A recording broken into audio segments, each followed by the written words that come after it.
Sir ఒకవేళ JD గారికి మీకు సీఎం అయ్యే అవకాశం వస్తే ఏం చేస్తారు? చేంజ్ సీఎం నా డెఫినేషన్లో change maker. CM is not chief minister, is a change maker. I'm already a CM. I always want to be a change maker. Yeah, కాబట్టి సీఎం అన్నది అదొక పోస్ట్ మీరు చూసుకుంటారు, కానీ మార్పు తీసుకున్న దానికి ఒక మాధ్యమం అన్న వ్యక్తిగా మనం ఉండాలి అన్నది. అదే అంటున్నాను, ఈ రాష్ట్రం యొక్క ప్రయారిటీస్ ఏంటన్నది మనం ఆలోచించాలి. మొదట ఈ రాష్ట్రానికి ఉన్న వనరులు ఏంటి, ఈ రాష్ట్రానికి ఉన్న అద్భుతమైన అవకాశాలు ఏంటి, హ్యూమన్ రిసోర్సెస్ ఎంత ఉంది, మనం ఏ విధంగా రాష్ట్రాన్ని అభివృద్ధి చెందవచ్చు అన్నది. నేను I have my own plan of doing things. ఎక్స్పర్ట్స్ని పిలుద్దాం, వాళ్ళని కూర్చోబెడదాం, ఏ ఫీల్డ్స్లో బ్రహ్మాండంగా ముందుకు తీసుకువెళ్ళాలి, టూరిజం డెవలప్ చేద్దాం, మన దాంట్లో ఆల్టర్నేటివ్ సోర్సెస్ ఆఫ్ ఎనర్జీ, మన వాళ్ళకు ఉద్యోగాలు వచ్చేటట్టు అగ్రి ప్రాసెసింగ్ ఏ విధంగా చేయాలి, ఇవన్నీ కూడా మన దగ్గర ఉన్నాయి. వీటన్నిటినీ సమిష్టిగా కూర్చొని మనం చేద్దాం. మూతపడిపోయిన ఈ షుగర్ ఫ్యాక్టరీలు ఉన్నాయి, వీటన్నిటిని కూడా కేవలం షుగర్గా కాకుండా వాటి నుంచి మొలాసెస్ కానీ మిగతా ఎన్నో విషయాలు మనం అందులో తయారు చేయవచ్చు.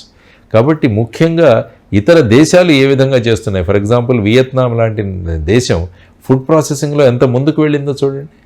మన దగ్గర హార్టికల్చర్ ఇంత ఉన్నా కూడా మనకు ఎంతో నష్టపోతున్నాం. వీటన్నిటిని కూడా ఎలా మనం ప్రాసెసింగ్ చేసి వాల్యూ యాడ్ చేయవచ్చు. ఒకసారి వియత్నాం నుంచి వచ్చే ఫ్రూట్స్ అవి ఒకసారి చూడండి, వాళ్ళు ఎట్లా మన ఈ కుర్కురేలు ఇవి ఉంటాయి కదా, దాని బదులు వాళ్ళు ఫ్రూట్స్ని ఆ విధంగా తయారు చేసి అందులో ఉన్న మాయిశ్చర్ తీసేసి వాళ్ళు పెడతారు.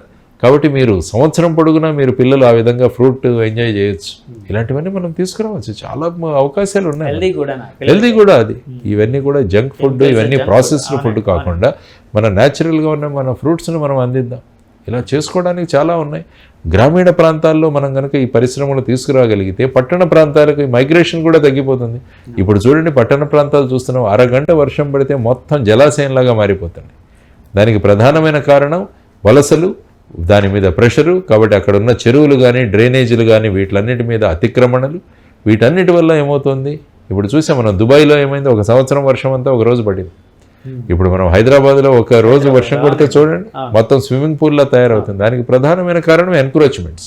దీనికి కారణం మైగ్రేషన్ ఎప్పుడైతే వలసలు వస్తారో సివిక్ బాడీ మీద ప్రెషర్. కాబట్టి అక్కడున్న కార్పొరేటర్ వీళ్ళందరికీ నాలాల మీద చెరువుల మీద అతిక్రమణ చేసి ఇళ్ళు కట్టించేస్తారు. దానివల్ల ఏమైతే నీళ్ళు ఎక్కడికి వెళ్ళాలి, ఫైనల్గా సిటీలోనే మిగిలిపోతుంది, అడ్డుకట్టేస్తే అది అక్కడే చూపిస్తుంది. సో ఆ విధంగా చూసుకుంటే గ్రామీణ ప్రాంతాలను అభివృద్ధి చేయాలన్నది మెయిన్ కాన్సెప్ట్ నాకు ఎప్పుడు కూడా.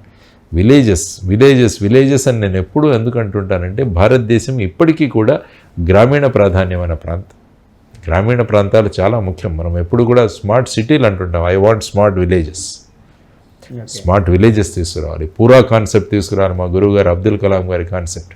Providing urban amenities in rural areas అంటాడు. మంచి డ్రైనేజ్ సిస్టము, మంచి రోడ్స్, మంచి వైఫై సిస్టము, ఇవన్నీ తీసుకుంటే ప్రజలు ఇక్కడికి రావాల్సిన అవసరం లేదు. కోవిడ్లో ఏం చేశారు ప్రజలు, గ్రామాల నుంచే వర్క్ ఫ్రమ్ హోమ్ చేశారా లేదా, అది చూడండి.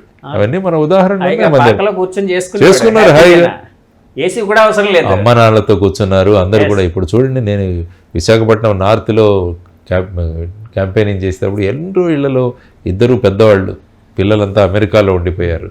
పాపం వీళ్ళు ఎంత క్షోభ, వీడియో కాల్లో చేసుకుంటూ పిల్లల్ని మనవరాల్ని చూసుకుంటూ లిటరల్గా వాళ్ళలో ఉన్న బాధను చూశాను వాళ్ళ కళ్ళలో. అలా కాకుండా అందరూ ఇక్కడికి వచ్చి చేసుకునే విధంగా మనం చేయగలిగితే ఎంత బాగుంటుంది. ఎందుకంటే భారతదేశానికి కుటుంబ వ్యవస్థ చాలా ప్రధానమైనది.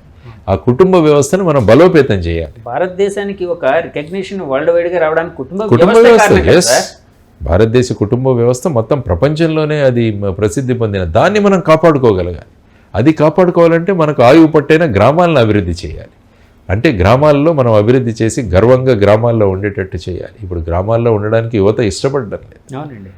అందరూ కూడా పక్కన ఉన్న తాలూకా ప్లేస్కో, డిస్ట్రిక్ట్ ప్లేస్కో, వీలైతే రాష్ట్ర రాజధానికో లేకుంటే అమెరికాకో వెళ్ళిపోతున్నారు. గ్రామంలో ఉండే వాళ్ళు కూడా, పెద్దవాళ్ళు కూడా, మా వాడు పలానా సిటీలో ఉన్నాడని చెప్పుకోవడానికి ఆనందపడుతున్నారు. దాన్ని మార్చాలి. మావాడు హైదరాబాద్లో ఉన్నాడనో, ఢిల్లీలో ఉన్నాడనో, ముంబైలో ఉన్నాడనో చెప్పుకోవడానికి, లేకపోతే అమెరికాలో ఉన్నాడనో, దాన్ని మార్చాలి. లేకుంటే ఏమవుతుందంటే పరిస్థితులు చక్కదిద్దబడవు.